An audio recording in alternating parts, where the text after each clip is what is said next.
Welcome to Chaos to Clarity, where we discuss healing trauma with godly guidelines. I'm your host, Jean.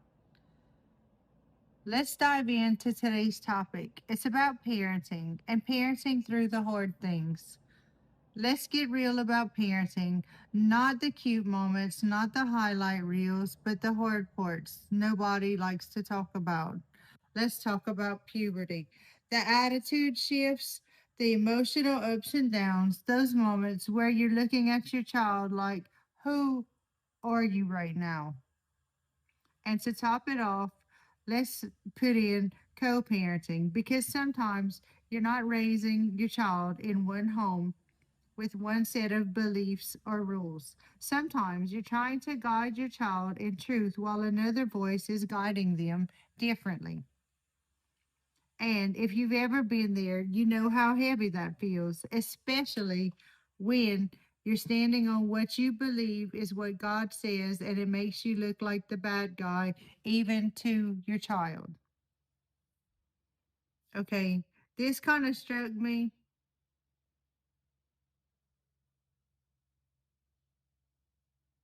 as,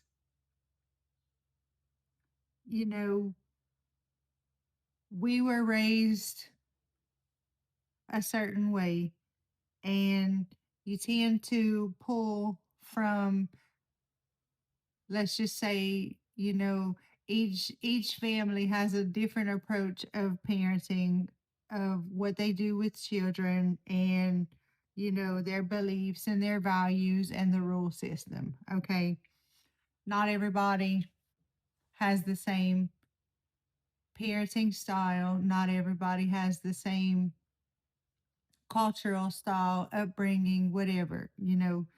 Just think of your family and how you were raised. And if you have children and a spouse, or you're co parenting with someone, they're going to tend to do things a little bit differently than you. And it doesn't mean that anybody's like right or wrong per se, it's just different styles.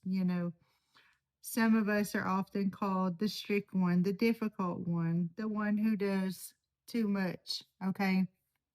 But standing on God's word is not always going to be popular, even in your own family, which is your household, you, your children, your spouse, whatever. Okay. The Bible tells us in Galatians 1:10, am I now trying to win the approval of human beings or God? And as a parent, that hits different. If you're a Gen Xer, then you can probably relate to this. Or, you know, all of my friends get to go do X, Y, and Z, and I can't. Most of our parents, or at least mine, would say, I'm not so and so's mom, am I? And one day you're going to be thankful I didn't let you do whatever you want. Now, in that moment, growing up, I was very upset that I didn't get to go do everything that everybody else got to do. And, you know, looking back on it, it was more of a protection than a I want to be the dictator over your life, like I thought in that moment. Um, the truth is, we want our kids to like us. We want peace and for things to go easy. But we're not called to be our children's best friends first. We're called to lead them, to guide them, and to train them. Even when it's uncomfortable, even when it's misunderstood. Proverbs 22:6 reminds us to train up a child in the way he should go. Not the easiest way, not the most popular way, but the right way, the godly way. And when you're co parenting with someone who doesn't share those same beliefs, you learn something very powerful. You cannot control what happens in another home, but you can cover your child in prayer. You can be consistent in your home. You can plant seeds that God will grow in His timing, not our timing. Okay. And hear me out.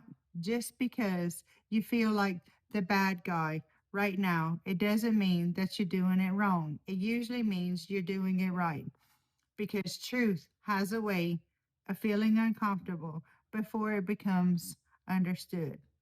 So take a breath, stay rooted in God's word, and trust that you're pouring into your child's matters, even if you don't see it yet. God sees it, He honors it, and He is working even in the tension. So keep going, one faithful step at a time. Until next time, friends.